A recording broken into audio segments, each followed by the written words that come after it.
나의 안에 거하라. 나는 내 하나님이, 나는 내 하나님이니 모든 환난 가운데 너를 지키는 자라. 두려워하지 말라.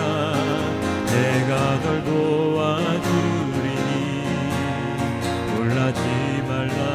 내 손 잡아주리라. 내가 너를 지명하여 불렀나니 너는 내 것이라. 내 것이라. 너의 하나님이라. 내가 너를 보배롭고 존귀하게 여기노라. 너를 사랑하는 내 여호와라. 내가 너를 지명하여 불렀나니, 내가 너를 지명하여 불렀나니 너는 내 것이라. 내 것이라. 너의 하나님이라. 내가 너를 보배롭고 존귀하게 여기노라. 너를 사랑하는 내 여호와. 한 번 더 고백합니다. 내가 너를 지명하여, 내가 너를 지명하여 불렀나니 너는 내 것이라. 내 것이라. 너의 하나님이라. 내가 너를 보배롭고 존귀하게 여기노라. 너를 사랑하는 내 여호와라. 나를 사랑하시는 주님께 우리 지난 견뎠던 모든 죄 내려놓고 주님께 참회 기도, 회개 기도 함께 드리도록 하겠습니다. 함께 기도하십니다. 얼마 전에 세상이 아니죠, 우리나라를 떠들썩하게 했던 사건이 하나 있었습니다. 미국 대사를 테러했던 사건이 있었는데요. 믿기지 않았지만 정말 진짜로 일어난 사건이었습니다. 테러 직후에 그 사람이 한 말은 한미 군사훈련을 중지하라 이렇게 얘기를 했다고 하는데요. 참으로 어처구니 없는 일들이 지금 세상에서 계속해서 일어나고 있습니다. 저희 중동에서나 좀 일어날 법한 일들이 지금 우리나라에서도 일어나고 있는데, 자기 행동이 정당하다고, 자기 행동이 올바르다고 생각하며 살아가는 사람들이 있습니다. 물론 일반 사람들이 보기에는 정말 말도 안 되는 그런 일이지만 자기 자신이 판단하기는 그게 의로운 일이었다고 판단을 하겠지요. 안타깝기도 하고 마음 한켠이 조금 아파오기도 합니다. 자기의 의견을 알리고자 그렇게 무력적인 방법, 테러라는 방법을 이용하는 것 자체가 그만큼 우리나라 사회가 많이 소통이 안 되고 있다는 그런 반증이 아닐까라고 생각을 합니다. 무엇이 옳은지 무엇이 그른지에 대한 판단을 제대로 하지 못하고 있는 이 사회의 모습을 그대로 보여주고 있는 것 같은데요. 정신적인 충격 아니면은 자기 자신이 살아왔던 그런 삶 속에서의 그 모든 것들이 복합적으로 나타난 일들이겠지만 여전히 마음이 아픈 것은 동일합니다. 이 사건 이전에도 얼마 전에 그 북한 여행기에 대한 콘서트를 하시는 분 그 현장에서도 한 고등학생이 테러를 한 적이 있었지요. 그때도 마음이 참 많이 아팠는데 이렇게 똑같은 사건이 또다시 일어나는 것을 보면서 제 마음이 너무나도 힘이 들었습니다. 이것은 한 개인의 잘못이기도 하지만 한 국가의 잘못이기도 하지요. 사람들이 보기에, 제가 이렇게 그런 사건들 보기에 마음이 대단히 많이 아팠는데, 오늘 본문에, 성경 본문에 보면 하나님께서 그리고 예수님께서 우리의 인간의 살아가는 모습을 보시고 너무나도 마음이 아파서 행하신 일들이 우리의 본문에 기록이 되어 있습니다. 요한복음 본문인데요. 우리 한번 먼저 살펴볼까요? 요한복음 2장 13절입니다. 유대인의 유월절이 가까운지라 예수께서 예루살렘으로 올라가셨더니, 요한복음 본문 중에서 아주 유명한 본문입니다. 성전 정화 사건이라고 하는 그러한 본문인데요. 이게 요한복음 몇 장이죠? 네, 2장입니다. 요한복음 2장인 것으로 보아 어떤 것을 유추할 수 있습니까? 예수님 사역의 초기의 사건이다라는 것을 알 수 있죠. 그렇게 알 수 있겠습니까, 여러분? 이 본문을 아까도 말씀드렸지만 성전 정화 사건이라고 얘기를 합니다. 그런데 이 요한복음 말고 다른 공관복음서 무엇이냐면 마태복음, 마가복음, 누가복음, 이 세 가지의 복음서에는 이 성전 정화 사건이 예수님 사역 뒷부분에 나와 있습니다. 그래서 학자들은 이르기를 요한복음에 나와 있는 이 성전 정화 사건을 1차 성전 정화 사건이라고 그러고, 공관복음에 나와 있는 성전 정화 사건을 2차 성전 정화 사건이라고 얘기를 합니다. 부수적인 얘기고요. 예수님께서는 유월절이 다가오자 예루살렘으로 올라가셨습니다. 예수님은 유대인이셨죠, 그죠? 예수님 유대인이셨기 때문에 유대인들이 가장 중요시 여기는 유월절에 유대인들은 다들 예루살렘 성전으로 가서 거기서 성전세를 내고 제사를 드리고 하는 그러한 풍속이 있었거든요. 가장 중요한 절기가 유월절이었거든요. 그와 마찬가지로 그 모든 풍습에 따라서 예수님께서도 유월절이 다가오자 예루살렘 성전으로 올라가셨습니다. 이 유월절 가까운 날에 예수님께서 성전으로 올라가시는데 성전의 모습이 아주 가관입니다. 어떤 모습이냐면, 성전이 무엇입니까? 무엇일까요? 하나님이 계신 곳이죠. 하나님, 예전에 다윗이 장막을 지었었고, 그리고 솔로몬이 성전을 짓게 되는데 그 안에 법궤를 놔두고 지성소를 만들어서 하나님이 그곳에 내려오셔서 함께 하나님께 예배드리고 하나님과 함께 있는 그러한 곳, 성전이라고 일컬어집니다. 그렇다면 이 성전은 어떠한 곳이 되어야 됩니까? 굉장히 거룩한 곳이 되어야 되죠. 예전에 모세가 산에 올라갔을 때 가시나무 떨기에서 빛나는 그 불꽃을 봤을 때 그 불꽃에서 무엇이라고 얘기했습니까? 신발을 벗으라, 그것은 거룩한 곳이니라. 마찬가지입니다. 이 성전도 굉장히 거룩한 곳이고 하나님과 인간이 만나는 장소이고 하나님께서 오시는 그러한 장소였지요. 그런데 이러한 성전, 불건전한 것, 거룩하지 않은 것은 절대로 용납되지 않은 곳인데 드리는 제물조차도 흠없는 것들로 드리는 곳인데 이 성전이 장사하는 곳으로 변해버렸습니다. 다음 구절에 이렇게 나와 있습니다. 성전 안에서 소와 양과 비둘기 파는 사람들과 돈 바꾸는 사람들이 앉아 있는 것을 보시고, 소, 양, 비둘기를 파는 사람들이 있지요. 그리고 이 동물들은 무엇에 쓰이겠습니까? 바로 제사의 제물로 쓰이는 동물들입니다. 제물로 바쳐지는 것들이죠. 그리고 여기에 돈 바꾸는 사람들이 앉아 있다고 했는데 무슨 돈을 바꿀까요? 달러를 원화로 바꿀까요? 원화를 달러로 바꿀까요? 그런 건 아니고요.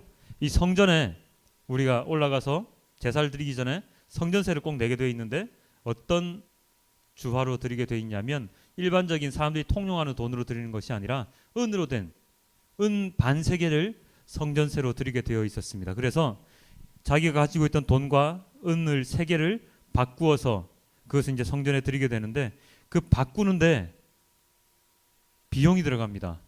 지금으로 따지면 한 12% 가량의 이자가 붙게 되어 있어요. 여러분들 말이 12%지 12% 되게 높은 고리잖아요, 그죠? 예, 높은 고리거든요. 고리대금입니다. 높은 이 세금을 들여서 환전을 해서 성전세를 드리도록 이렇게 만들어 놓았다는 것입니다. 이 무엇을 뜻할까요? 이 세금이 누구한테 들어갈까요? 바로 이 성전을 지키고 있는 많은 제사장들, 종교 지도자들, 이런 사람들 속으로 들어가죠. 여기 나오는 소와 양과 비둘기를 파는 사람, 소와 양과 비둘기를 팔아서 남는 이익을 누가 가져갈까요? 마찬가지로 종교 지도자들이 가지고 가게 됩니다. 사람들이 자기의 재물을 들고 오지만 그 재물들이 흠이 있다고 꼬투리를 잡아서 이 성전에서 파는 것들만 재물로 드릴 수 있도록 그렇게 만들어 놓은 장치가 되는 것이죠. 성전이 하나님의 집, 거룩한 곳이 되어야 하는데 이 성전이 돈벌이의 수단으로 전락해 버렸습니다. 이러한 모습을 보신 예수님의 마음이 어떠셨겠습니까? 그래서 바로 그 성전 안을 정화하십니다. 내쫓고 소와 양과 비둘기 이런 동물들 다 내쫓고 돈이 쌓여있던 그 통을 엎으시고 그 상을 엎으셨습니다. 아마도 예수님께서 그 당시에 하실 수 있었던 가장 최선의 방법이었겠지요. 이렇게 예수님께서 화를 내신 이유가 무엇입니까? 그것은 바로 성전을 사모하는 예수님의 그 마음 때문이었다고 여기에 기록이 되어 있습니다. 17절에 이렇게 나와 있는데요. 제자들이 성경 말씀에 주의 전을 사모하는 열심히 나를 삼키리라 한 것을 기억하더라. 여기서 말하는 성경 말씀이라는 것은 시편 69편의 말씀을 이야기를 하는 건데요. 예수님의 주의 전에 대한 사모함이 이런 일들을 일으켰고, 그리고 이 성전 정화 사건으로 인해서 종교 지도자들에게 꼬투리를 잡혀서 나중에 십자가에 못 박혀 돌아가시는 그런 빌미를 제공을 하게 되는 것입니다.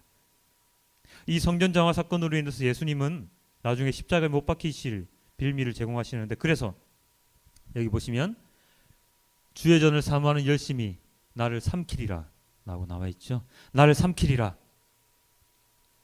내가 죽으리라, 내가 죽으리라 하는 이 말씀이 구약에서부터 먼저 예언이 되어 있었던 것입니다. 이 사건을 조금 더 살펴보면 예수님께서 사흘 안에 지으실 성전에 대한 이야기도 하시는데요. 이렇게 나와 있습니다. 예수께서 대답하여 이르시되 너희가 이 성전을 헐라 내가 사흘 동안에 일으키리라. 이후에 있을 십자가 사건을 이 말씀을 통하여서 사람들에게 일러주시지요. 이 성전을 헐라, 무슨 뜻입니까? 나를 죽여라, 사흘 만에 내가 사흘 동안에 일으키리라. 무슨 말씀이죠? 사흘 뒤에 내가 부활하리라 라는 이야기입니다. 물론 당시에 이 자리에 있었던 사람들은 예수님의 이 말씀을 전혀 이해하지 못했습니다. 여러분도 이해 못하잖아요, 그죠? 사실 처음 봐서는 이해하지 못할 이 이야기이죠. 예수님께서는 이 사역 초기에서부터 사역 끝나는 그날까지 자기 자신의 목숨을, 자기 자신의 죽음과 부활을 통해서 우리를 구원하시리라 하는 이 모든 것을 가르쳐주고 계셨습니다. 예수님께서는 언제나 자기 자신이 지고 이 땅에 왔던 그 사명을 잊지 않고 사역을 계속 하셨다는 뜻이죠. 맨 처음에 예수님께서 하신 말씀이 무엇이었습니까? 회개하라, 천국이 가까이 왔느니라. 이 말씀을 선포하심과 더불어서 모든 사역 중간중간에 죽음과 부활에 대한 이야기를 예수님께서는 해주시는 것입니다. 그런데 사람들은 예수님의 이 사역의 처음과 끝에 이 모든 것들을 제대로 알지 못하지요. 가르쳐줘도 깨닫지 못했습니다. 그래서 예수님께서 죽고 나서 부활하시고 나서야 예수님의 제자들이 예수님이 그때 하신 말씀이 그 말씀이었구나라는 것을 깨닫게 됩니다. 그 말씀이 여기에 나와 있죠. 죽은 자 가운데서 살아나신 후에야 제자들이 이 말씀하신 것을 기억하고 성경과 예수께서 하신 말씀을 믿었더라. 저는 오늘 말씀의 주제를 미련한 것과 하나님의 능력이라고 정했습니다. 미련한 것과 하나님의 능력, 이것은 바로 십자가의 도를 말합니다. 이 내용은 고린도전서 본문에 나와 있는데요. 오늘 읽었던 본문에 이렇게 나와 있습니다. 십자가의 도가 멸망하는 자들에게는 미련한 것이요 구원을 받는 우리에게는 하나님의 능력이라. 십자가의 도가 미련한 것도 되고 그리고 하나님의 능력도 된다고 바울 사도가 이야기합니다. 왜 그렇게 될까요? 왜 그렇게 되느냐면 십자가를 믿으면서, 예수님을 믿으면서, 하나님을 믿으면서 살아가는 것이 세상 사람들 보기에는 미련한 것으로 보이기 때문입니다. 십자가를 믿으면서 살아가는 삶이 어떠한 삶입니까? 자신을 부인하고 예수님께서 지셨던 십자가를 동일하게 지고 가는 것을 말합니다. 나를 따라오려거든 네 자신을 부인하고 네 십자가를 지고 나를 따라와야 된다 라고 예수님께서 얘기를 하셨지 않습니까? 예수님께서는 죄가 없으신 분이시지만 자신의 죄를 부인하지 않으시고 자기 자신을 변호하지 않으시고 십자가를 지고 골고다 언덕으로 오르셨습니다. 모든 사람들이 비난했지요. 조롱했지요. 십자가에 못 박히신 예수님께 비난의 말을 늘어놓습니다. 네가 하나님의 아들이면 그 십자가에서 내려와 봐라. 네가 일으켰던 모든 기적과 이적을 왜 지금은 하지 않느냐? 예수님을 따르는 사람들은 예수님이 받으셨던 이 비난과 조롱을 당연히 받으면서 살아가는 사람들이기에 미련한 사람들입니다. 내 것을 다 포기하며 살아가야 하기 때문입니다. 나의 의를 죽이고 하나님의 의만 높여야 하는 삶을 살아가야 되기 때문에 정말로 바보 같은 인생이지요. 김산추경께서 자기 자신을 뭐라고 하셨죠? 바보라고 얘기를 하셨지 않습니까? 죽은 자를 살릴 수 있는 사람은 아무도 없습니다. 사람 중에 죽은 사람을 살릴 수 있는 사람이 있습니까? 아무도 없습니다. 죽은 자를 살릴 수 있는 분은 단 한 분, 하나님밖에 없습니다. 육체적인 죽음을 살리시는 것뿐만 아니라 영적인 죽음을 살리시는 것 또한 하나님이 아니면 아무도 할 수가 없습니다. 왜냐하면 하나님이 만드셨기 때문에 가능한 것이죠. 그렇기 때문에 하나님의 능력은 무한한 것입니다. 그런데 분명히 십자가의 도는 미련한 것이라고 성경 구절에 나와 있는데 오늘날의 교회를 다니는 사람들에게는 이 십자가의 도가 미련한 것이 아닌 것 같습니다. 십자가를 지고 가는 삶, 너무나도 힘든 삶인데 이 십자가를 지고 가는 삶을 살아가는 삶 중에 성공하는 사람들이 많죠. 이 성공하는 사람들의 모습을 보면서 그렇게 얘기를 합니다. 하나님의 은혜다. 하나님의 은혜다. 하나님의 복을 받았다라고 얘기를 하지요. 그리고 하나님의 복을 이야기하면서 성경 구절을 이야기할 때 주로 이 사람들의 이야기를 많이 합니다. 다윗, 솔로몬, 욥, 그리고 요셉 또한 포함이 되죠. 그들의 이야기를 통해서 하나님을 믿으면 잘 살 수 있다고 이야기를 합니다. 부와 성공이 하나님의 은혜라고 이야기를 합니다. 물론 부와 성공이 하나님의 은혜일 수 있습니다. 하지만 그것은 부차적인 은혜이지 주님께서 진짜로 주시는 은혜가 아닙니다. 하나님께서 주시는 은혜의 가장 대표적인 것은 바로 구원입니다. 영생입니다. 하나님이 주시는 은혜는 단 한 가지, 구원과 영생밖에 없습니다. 그것이 은혜이지 다른 것은 하나님의 은혜라고 우리가 이야기해서는 안 되는 것입니다. 하나님을 믿음으로 영원한 죽음에서 벗어날 수 있는 것, 그것이 바로 은혜입니다. 욥이 그렇게 고통을 받다가 맨 마지막에 은혜를 받지요. 자식도 2배로, 재산도 2배로, 모든 것을 2배로 하나님께서 다시금 부어 내려 주시지요. 그런데 그 욥이 그 재산 불려진 것에 대해서 그것을 보면서 야 너무 기쁘다 라고 욥이 얘기했을까요? 아닙니다. 욥이 기뻐했던 것은 그 어려운 상황 속에서도 자기 자신이 하나님을 저버리지 않았던 것에 대해서 더 기뻐했을 것입니다. 또 누가 있습니까? 요셉이 국무총리 자리에 올랐지요. 그 당시로 보면 지금으로 치면 거의 미국 전 세계를 호령하는 미국의 첫 번째 가는 사람일 수 있는데요. 요셉이 그 자리에 올랐습니다. 올랐을 때 요셉이 야 나는 국무총리야. 정말로 대단한 사람이야. 너희들 내 아래에서 내가 이제껏 하는 것을 이제 다 너희들 나의 명령에 따라야 돼. 라면서 자기 자신의 권력을 그 사람들에게 펼쳤습니까? 펼쳤을까요? 아니죠. 요셉은 기뻐했습니다. 무엇 때문에 기뻐했겠습니까? 자기 자신이 어렸을 때부터 꿈꿔왔던 하나님의 비전이 성취된 것, 그거 하나로 기뻐했을 것입니다. 자기가 누리는 권력 때문에 기뻐하지 않았습니다. 다윗과 솔로몬 이야기를 한번 해볼까요? 다윗이 죽을 때 다윗도 되게 많은 고통을 겪었지 않습니까? 우리 새벽마다 시편을 묵상을 하는데 그 시편에 아이고 너무 힘듭니다. 고통스럽습니다. 적들이 날 죽입니다라고 얘기했던 그 모든 일들의 그 주인공 누굽니까? 다윗이거든요. 그렇게 아프고 힘들고 지쳐서 하나님을 찾았던 그 다윗 왕위에 올랐지만 그가 죽을 때 솔로몬에게 한 이야기는 바로 이것입니다.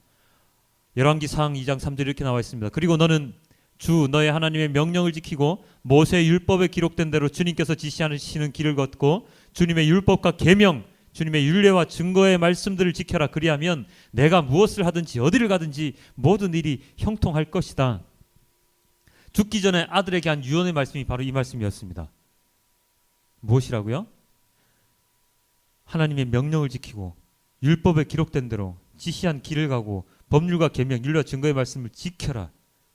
먼저 하나님의 말씀을 지켜라. 그리하면 그 뒤에 네가 어딜 가든지 모든 일이 형통할 것이다. 지키는 게 먼저다. 일이 형통하는 게 먼저가 아니고 하나님의 말씀대로 지키는 게 먼저다. 솔로몬은 그래서 하나님께 어떤 기도를 드렸습니까? 주님, 저 정말 부자 되게 해주세요. 저 많이 거느리게 해주시고요. 나 떵떵거리며 살게 해주세요. 이것을 하나님께 간구했습니까? 아니죠. 솔로몬이 간구한 것은 우리 백성들을 잘 다스릴 수 있도록 지혜를 주십시오라고 얘기했습니다. 그래서 하나님이 솔로몬에게 얘기하잖아요. 내가 이때까지 기도를 수없이 많이 들어봤지만, 부와 명예와 권력을 달라는 기도를 많이 들어봤지만, 너처럼 지혜를 달라고 하는 그러한 기도는 처음 들어본다. 넌 정말 대단한 놈이야 라고 얘기를 하시고 솔로몬에게 지혜를 내려주시지 않습니까? 그런데 오늘날의 사람들은 주님께 기도할 때 주님 지혜를 주십시오, 주님을 알 수 있도록 해주십시오, 주님의 말씀에 따라 살아갈 수 있도록 해주십시오, 주님의 나라와 주님의 의를 위하여 살아갈 수 있도록 해주십시오 라는 것을 먼저 기도하는 사람들보다, 없다는 말이 아니고요, 보다 이것 좀 들어주십시오, 저것 좀 해주십시오, 저 뭐 좀 해주십시오, 이것 뭐 자전거가 필요합니다, 자전거 좀 주십시오, 뭐 좀 주십시오 라고 하는 자신의 필요를 위한 기도를 더 먼저 더 많이 드리는 것입니다. 사람의 생명을 소중히 여기고 나의 하나님의 말씀을 따르는 삶으로 인해서 주님의 말씀을 다른 사람에게 전해서 그들이 하나님 곁으로 돌아오게 해달라, 주님의 영광을 드러낼 수 있는 일을 하게 해달라라고 먼저 기도하는 것이 아니라 내 사업 잘 되게 해주십시오, 내 돈 많이 벌게 해주십시오, 이런 기도를 먼저 한다는 것이죠. 그런 기도를 먼저 할 수밖에 없습니다. 왜냐하면 그렇게 배웠기 때문입니다. 그렇게 배웠기 때문입니다. 그런데 이거 앞뒤가 바뀌어도 너무나도 많이 바뀐 것이죠. 우리가 잘 아는 마태복음 6장 33절에 나와 있는 구절도 그것 아닙니까? 먼저 하나님 나라와 의를 구하라, 그리하면 너의 모든 것을 채우시리라. 그런데 우리는 그걸 어떻게 해석합니까? 하나님은 모든 걸 다 채워주신다고 하셨어. 그의 나라와 그 의는 우리 머릿속에 없습니다. 이렇게 된 이유는 바로 성전을 장사하는 집으로 만들었던 예수님 시대의 종교 지도자들의 행동과 다를 바가 없습니다. 성전을 거룩하게 생각하지 못하고 자기 자신의 배를 불리는, 돈을 쌓는 그러한 일로 만들었던 그러한 종교 지도자들과 오늘날의 이 세상에서 교회에 가면 부와 영광과 그리고 권력을 얻을 수 있다는, 성공을 얻을 수 있다는 잘못된 생각을 주입시켜서 사업하는 것과 마찬가지이죠. 예전에 제가 들었던 말 중에 가장 가당치 않은 말씀이 아니죠. 말이 그것입니다.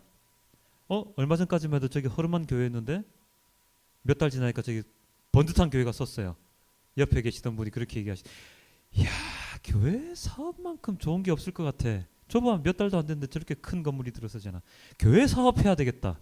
그분 교회 그분 교회 다니시는 분이었었거든요. 물론 정확하게 교회 다니지는 않았지만 교회를 하나님 믿는 분이었다고 저는 생각을 합니다. 그분이 그런 말씀을 하셨습니다. 야, 교회 사업해야 되겠다. 그 말 듣고 나도 교회 사업이나 해볼까 라는 생각을 한 적도 있습니다. 그런데 왜 그렇게 될 수밖에 없었습니까? 왜 그런 생각을 할 수밖에 없을까요? 그렇게 이야기를 했거든요. 교회 오면 부와 성공이 뒤따라온다, 하나님 믿으라, 11조 열심히 내라, 헌금 열심히 내라, 내는 만큼 하나님이 복 주실 것이다. 그랬으니까 사람들이 막 교회로 몰려들지요. 막 몰려들어서 돈 많이 내면, 11조 많이 내면 자기 자신의 성공도 함께 따라오는 것처럼 생각을 하고 그렇게 교회로 왔습니다. 저 교회 가면 내가 사업할 수 있는 파트너를 많이 만날 수 있을 것이다. 대형 교회가 거의 그런 사람들이 되게 많거든요. 파트너 찾으러 가는 그런 사람들이 되게 많다고 저는 알고 있습니다. 예수님께서 아까 요한복음에서 성전을 정화시켰던 그 모습과 지금 우리의 교회 모습과 다른가요? 저는 별로 다르지 않은 것 같습니다. 별로 다르지 않은 것 같습니다. 그런데 말입니다. 교회는요, 사업의 장소가 아닙니다. 그리고 교제의 장소도 아닙니다. 이 교제라는 것이 하나님의 성도들의 교제가 아닌 사업을 위한 교제, 자기 자신의 무엇인가를 얻기 위한 교제를 말하는 것입니다. 그런 교제의 장소가 아닙니다. 교회는요, 예배의 장소이고 그리스도인들이 모이는 장소입니다. 여기서 말하는 그리스도인들은 어떠한 사람들입니까? 예수님의 제자가 되려고 하는, 예수님의 말씀에 따라 살아가려고 하는 사람들, 그러한 사람들이죠.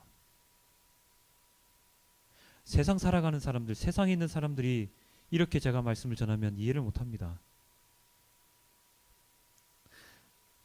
그것도 없으면 교회 왜 가? 교회 가면 뭔가 좀 행복해지고 내가 어려운 것들 다 해결되어지고 안 되는 사업도 좀 풀리고 이렇게 해야지. 그거라도 있어야지 교회 갈 거 아니야. 야, 요즘에 교회 가면 기적 같은 거 있어? 안전병이 일으키고 뭐 병 낫는 그런 거 있어? 없잖아. 그런데 뭐하지 교회가? 에이 교회 안 갈래. 가면 또 힘들다고 그러는데 왜 교회 가? 그런데도 꾸준히 교회 나가는 사람들을 보면서 에이 저 바보 같은 사람들. 교회 가서 뭐 한다고 저렇게. 그 교회 돈 바칠 거 있으면 차라리 다른 사람 가난한 사람들한테 나눠주지. 차라리 어려운 아이들한테 더 그 밥을 더 주지. 왜 그 쓸데없이 교회에 헌금을 하고 그렇게 라고 미련한 사람 취급을 하지요. 맞습니다. 맞습니다.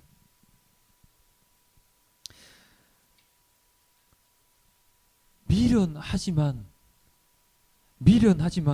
논리적으로 이해가 되지 않지만 성경의 많은 말씀들이 정말 이해가 되지 않지만 하나님을 따르는 사람들은 그리스도인들은 교회에 나가서 주님의 말씀을 듣고 그 말씀대로 살아가려고 노력을 합니다. 하나님 말씀을 따라가 살아가는 그리스도인들은 교회에 와서 복 받고 은혜 받는 게 중요한 것이 아니고요. 그냥 와서 하나님 말씀 듣는 것 자체가 감동이 되고 은혜가 되어야 합니다. 오늘 아침에 극동방송을 듣는데 그런 간증이 나오더라고요. 북한에서 탈북한 사람들이 하는 이야기가 나오는데 그분들이 그렇게 얘기를 합니다. 새벽에 일어나서 라디오 주파수를 틀면 극동방송이 나와요. 근데 그 극동방송의 말씀을 들으면은요, 우리랑 똑같은 말, 내가 알아들을 수 있는 말을 하는데 그 말들 속에서 하나님 말씀이 들려지더라고요. 너무나도 기쁘고 너무나도 감동스러웠습니다. 밤에 일을 다 마치고 집에 들어가면 라디오 주파수를 돌리면 김일성 찬양하는, 김정일 찬양하는 그런 말씀들이 아니라, 그런 말들이 아니라 하나님의 말씀이 찬양이 나오더라고요. 그 말씀이 얼마나 사모하고 얼마나 간절한지 그 말씀이 있었기 때문에 제가 그 북한에서 살아갈 수 있었습니다라고 간증을 합니다. 고통 가운데, 너무나도 힘든 가운데 정말로 사막의 오아시스처럼 들려지는 그 라디오의 그 말씀, 그들은 그것을 굉장히 사모하거든요. 그 말씀을 듣는 것 자체가 그들에게는 감동이자 은혜입니다. 그들에게는 다른 게 은혜가 아니죠. 마찬가지로 우리가 이 교회에 나오는 것 자체, 예배당에 나와서 주님의 말씀을 듣는 것 자체가 그리스도인에게는 은혜가 되어지고 감동이 되어져야 하는 것입니다. 왜냐? 우리는 편하게 이렇게 나와서 주님의 말씀을 듣지만 그렇지 못한 사람들이 엄연히 이 세상에 존재하거든요. 우리가 이 교회에 나옴으로 인해서, 나와서 주님의 말씀을 듣는 것으로 인해서 다른 것이 아니라 내가 죄인된 모습 속에서 그 죄를 다 용서받고 하나님의 자녀로서 살아갈 수 있는, 하나님께서 허락하신 그러한 사람이 될 수 있는 것이거든요. 그것만으로도 우리에게는 감동과 은혜가 되고 감사가 되어야 하는 것입니다. 내가 이곳에 나와서 주님의 말씀을 듣고 살아가는 것, 그것은 그냥 여기서 또 감동받고 은혜 받는 것으로 끝나는 것이 아니라 들었던 것을 사람들에게 전하는 그런 사명을 우리는 받아가는 것입니다. 전에도 계속 얘기를 드리지만 내가 여기서 말씀 듣고 나만 감동받는 것이 끝이 아니고 나가서 사람들에게 전하는 것이 우리의 사명이라고 말씀드렸잖아요. 그 사명을 우리는 또다시 감당을 해내야 되는 사람들이 바로 그리스도인들입니다. 만약에 내가 이 땅에서 임무가 끝났다고 한다면 저는 아마도 이 자리에 없을 것입니다. 하나님께서 얘는 이제 더 이상 이제 할 일이 없어 라고 생각을 하신다면 저를 데리고 가시겠지요. 이 땅에 없을 것입니다. 여러분들 앞에서 제가 말씀을 못 전할 것입니다. 하지만 제가 무엇인가 할 일이 아주 남아있기 때문에 하나님께서는 여전히 이 자리에 세우셨고 아침마다 새벽마다 말씀을 전하게 하시고 여러분에게 말씀을 전하게 하시는 것입니다. 마찬가지입니다. 여러분들이 이곳에 오시지요. 여러분들이 이곳에 오시는 이유가 있습니다.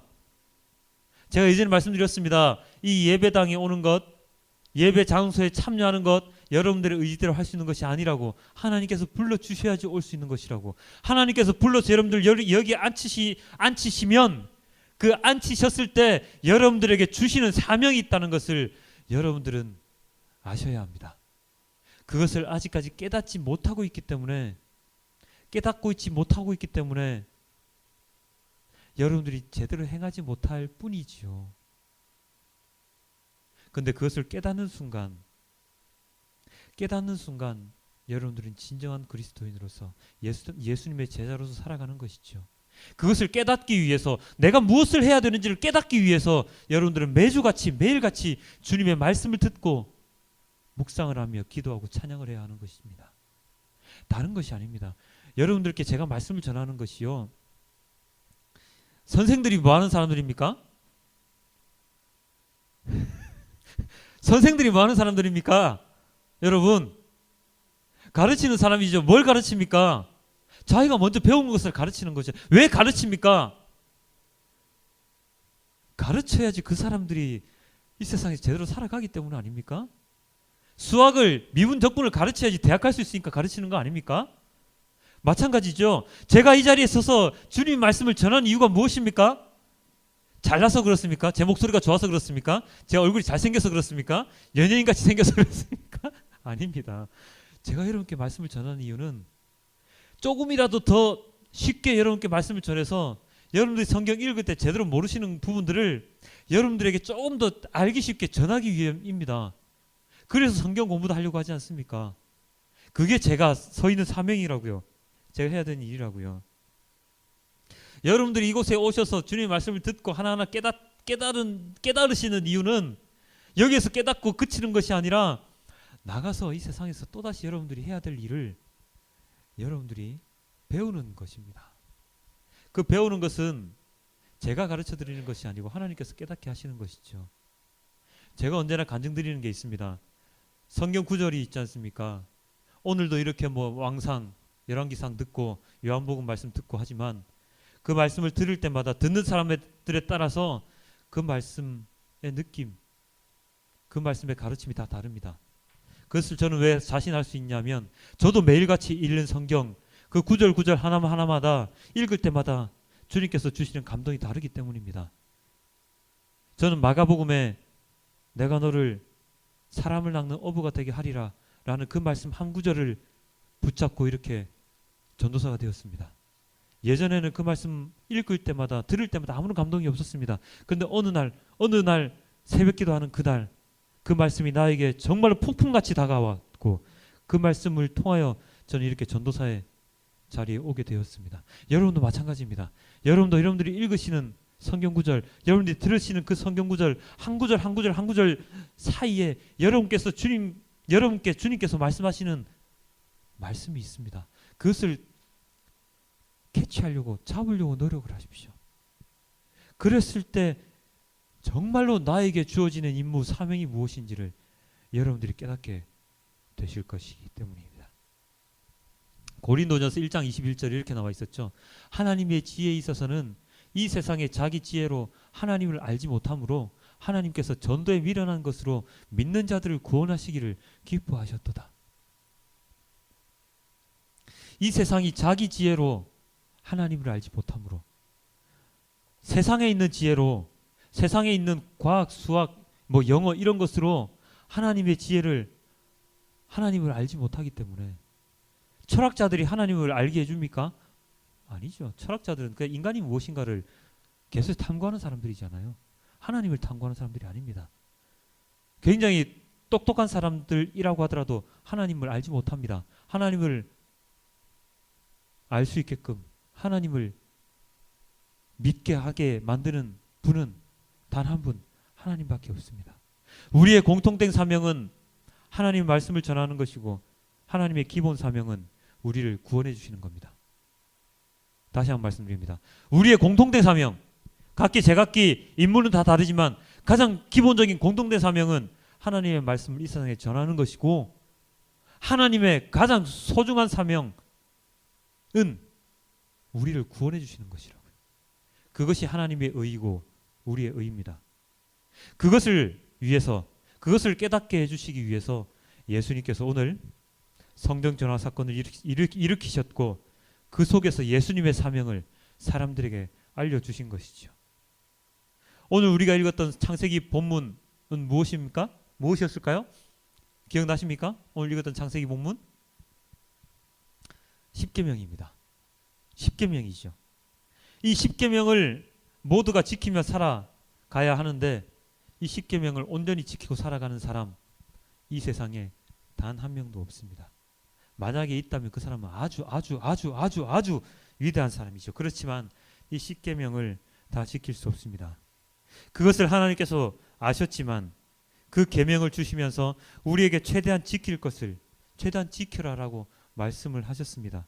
그리고 그 십계명을 요약해서 예수님께서는 두 가지의 계명으로 우리에게 다시금 전해주셨죠. 무엇입니까? 하나님을 사랑하라, 이웃을 자기 몸과 같이 사랑하라.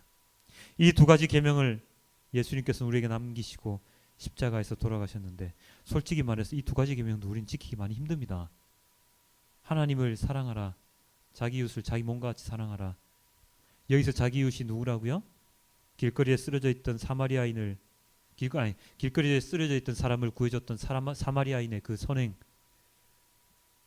그러한 선행처럼 자기 이웃을 자기 몸과 같이 사랑하라고 이야기를 하셨는데, 그것도 솔직히 얘기하면 우리 힘들지요, 지키기가.